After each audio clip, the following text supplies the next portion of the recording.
Hi, everyone. It is Wednesday, a little after our 12 o'clock start time, and apologize for starting late. But my guest is not here with me today. I am assuming that something came up for Marta as a mom of five children who are being homeschooled right now due to the pandemic and the owner of three businesses. So, we cut her some slack, right? But I wanted to hop on anyway because that's what wise leaders do. And since wise leadership is kind of my thing, after my book, Unleash the Wise Leader in You, A Woman's Guide to Leadership, which you can see behind me, here it is, right? That's the whole reason that I started this podcast was after writing the book. As everyone knows, I didn't want to write the book and then put it on the shelf and then it's done, whether that's for me or for you. I wanted to continue it so that it really changes people's lives. It's also why I created the workbook so you can move it out of your head and into your heart and your body, and the affirmation card deck so that when you need a boost during the day, you can just pull a card and get back on track. So that was the start of these Wise Leader interviews. And it has been a magical journey, really, just getting to know all of these amazing women. It's been so fun to find new friends and to connect and to hear everyone's different stories. One of the things I really wanted to highlight through this process was that women can come from all walks of life and be wise leaders. There isn't just one path, and there isn't just one form of leadership. I've had women on here who are CEOs, and I've had women on here who are small business owners, women who have been Olympians, and soon coming up, I am having a woman on here who is the mother of twins, 3-year-olds, a small business owner, and a political activist. And I am very excited to have her coming up, Jess, in just 2 weeks, I believe. But the point is that whether you are a stay-at-home mom, which Jess primarily is, or you're the CEO of a company, you can choose to be a leader, whether that's how you lead your children in the home, whether that's how you lead in the community by being politically active or serving on a nonprofit or volunteering or being on the PTA. Whether it's at work as a leader, there are so many different opportunities. And I think it really is time for women to go ahead and claim that leadership. As I say in the book, that's really the first step to becoming a wise leader. And I know it may sound very simple, but an example here of where it may not be simple is that when I gave this talk on wise leadership, I was talking to a group of women who were in finance, who ran their own businesses, who were leaders clearly in so many different ways. And when I asked them to raise their hand if they were a leader, there were probably 50 women in the room at least. I got a few hands, right? Which honestly surprised me. I expected more hands to go up. And then I asked them questions like, are you a mom? Are you involved in your church board? Are you a member of a committee, a member of the PTA? Do you own your own business? And all these hands started shooting up. And here they were in all of these leadership roles, but they weren't claiming it. They weren't claiming the title. And I think sometimes as women, we wait for someone else to acknowledge our leadership. We wait for someone else to tell us that we are leaders, whether it's through our title at work or someone giving us a pat on the back. And it doesn't come from that internal space. But the thing is, until you own it internally, it doesn't happen, even if somebody else gives you the title. But typically, we have to give it to ourselves before the title comes. And we have to decide that we're leaders. And we have to look for the evidence in our life that we are leaders. I know that I'm a leader in my home. I know that I'm a leader from the things that I do, for the example I set for my children. Having a mom who's an entrepreneur, who's involved in the community, who shows them how to lead, who leads the house in many ways. I know that I'm a leader, and I know that you can choose to be a leader too. And I don't want women feeling guilty or small if they choose leadership in the home over leadership somewhere outside of the home. And I want women to know that whether, they're college educated or not, whether they have a big fancy career or not, they can walk the path of leadership. And it comes down to owning it and making choices, right? And if you know the 5 principles, we have claim your leadership, unleash your ambition, right? That's the next step. Once you've decided that you're a leader, what do you need to unleash within you? What are your big goals and your big dreams? And they can be as big or as small as you want. It's your choice. And that's the biggest thing, right? It is your choice how big you want to live. And I don't mean to use the word small. It honestly doesn't feel right. But what's in alignment with you and what you want for your life? And nobody else should be telling you the size of your dreams. And so go ahead and unleash those dreams. And then you find your voice, right? How do you want to do that? How do you unleash your dreams? What does your voice sound like? How loud it is, how quiet it is, how assertive it is. Is it more of a listening? Is it more of a speaking? There are roles for all of us to play. I talk about in the book how my voice tends to be kind but firm, right? I have my limits. I have a wide range of acceptance for others. My therapy background, I'm very non-judgmental, but I have limits and expectations and boundaries, and that's where the firm comes in. But I try to treat everyone with kindness. Then we have lifting each other up, and that can be tough sometimes for women. When you see a scarcity of roles, right? There are not a lot of women in the CEO space. And in fact, one year there were more men named John than there were women in the CEO space.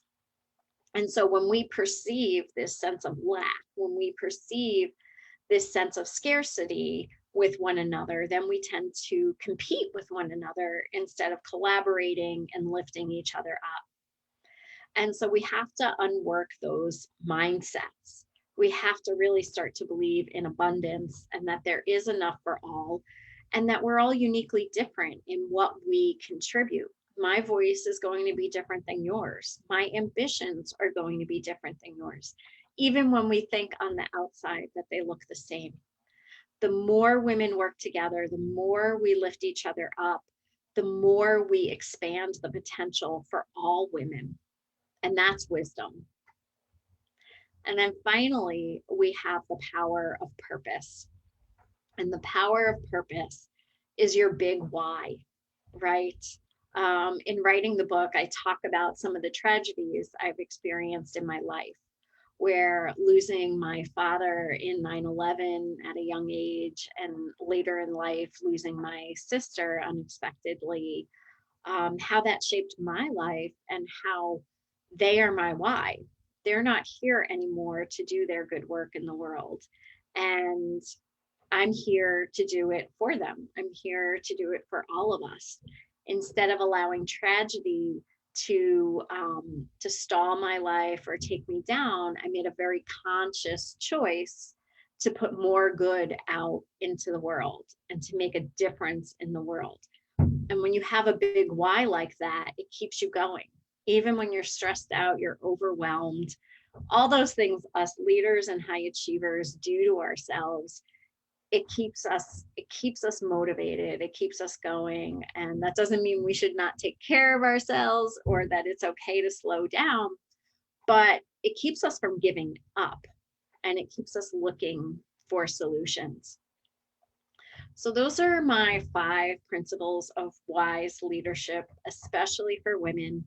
In the book, I go through the principles and then through the obstacles and how to overcome them, and then what it might look like to implement them, whether it's at home, at work, or out in the world. And there are coaching exercises throughout the book. There's explanations about the neuropsychology behind it all and the social programming and even evolution. It's super informative, but also super active. And because I know you're all busy women like me, it's clear and concise. And then the workbook is there to back it up, to give you a place to do the exercises. There are some of the exercises from the book in there, but there's also additional ones. There's also a meditation album where there's a meditation track for each chapter of the book. And when you get into part 2 with the obstacles, we go into hypnosis, which is really just a deep form of meditation that helps you clear out the obstacles. Some people are afraid of hypnosis. There's no way of getting stuck in a trance-like state. There's no way of doing anything you wouldn't actually do in real life. You're not going to cluck like a chicken and all those parlor tricks. What it does is allow you to get into a deep enough relaxed state to be able to speak to the subconscious and to let go of those blocks that are keeping you stuck there. So I've used it for self-worth and self-confidence. I've even used it for, getting over resistance to scheduling and planning. There's all kinds of things that it can be used for to help you move forward. And when you find yourself getting stuck in the same old patterns, this is a great way to relieve it. It's great to be used for money mindset and for senses of lack. So throughout part 2, there are 5 tracks, one for each obstacle, and there's a hypnosis track to help you move past that obstacle. And then for the last 5, the implementation, these are visualization tracks to see what it would be like to fully embody that wise leader in the different roles and places that you want to show up. So a lot of care and love was put into that album, and it is available on the website, drdonnamarino.com, as well as the book bundle, which includes everything: the book, the workbook, the affirmation card deck, and the meditation album as well. So you can get all of it for a savings on the website. I will be probably writing another book, although I'm going to enjoy this one being done for a while and dive even deeper into wise leadership, speaking more about the feminine aspects of leadership.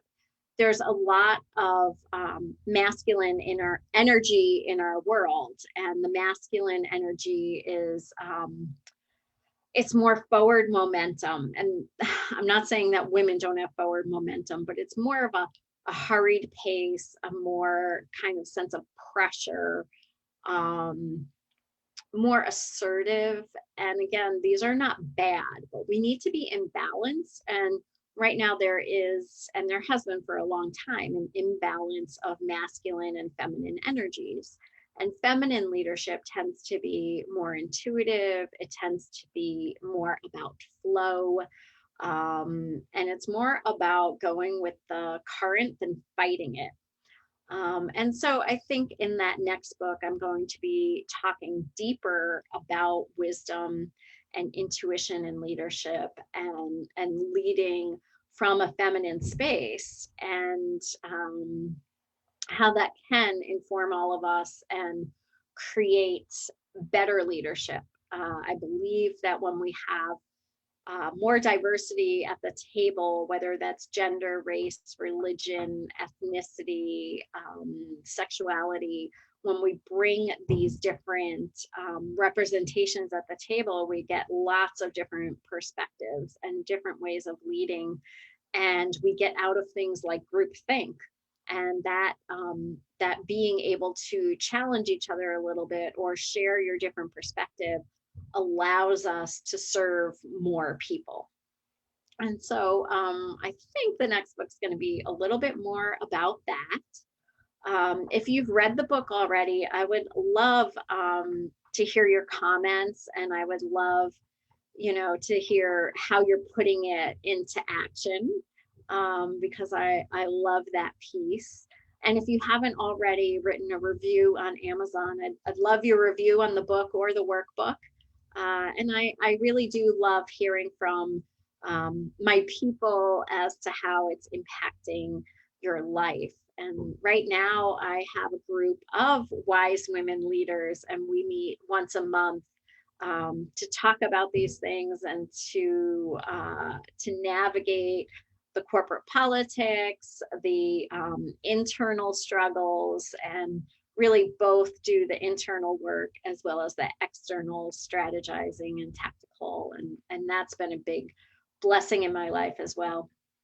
So I just wanted to hop on today to show you that wise leaders pivot, they adapt. Sometimes things don't go as planned, and that's okay. We just roll with it, and that's part of being wise, and just going with the flow. And that's feminine leadership, right? I just said that, going with the flow. So I wish you all a truly wonderful day. If you like this video, go ahead and give it a like. Go ahead and join us on the YouTube channel. I can put the link to that there. If you've missed any episodes, all of them are there. If you feel like you're a wise woman leader and would like to be on this show, please let me know. I'd love to have a chat with you. All right, guys, you go ahead and have a wonderful day. You know what? Before we go, let's pick a card. One last thing. Okay. Let's see. All right, where is this? Okay, this is the one popping out. I assemble my tribe. All right. So like that wise woman leadership circle I told you about, that's a tribe. Who do you need to invite into your tribe? Who lifts you up and supports you and will just love your big dreams, right? And be cheering you on. That's what you do with your tribe. You share your why, you share your big dreams, and they have to be the people who believe it and see it and can see it for you, not the people that are going to give you all the reasons why it can't happen. Okay, well, enjoy your card today, and enjoy your day, and I'd love to hear from you. All right, take care, everybody. Bye.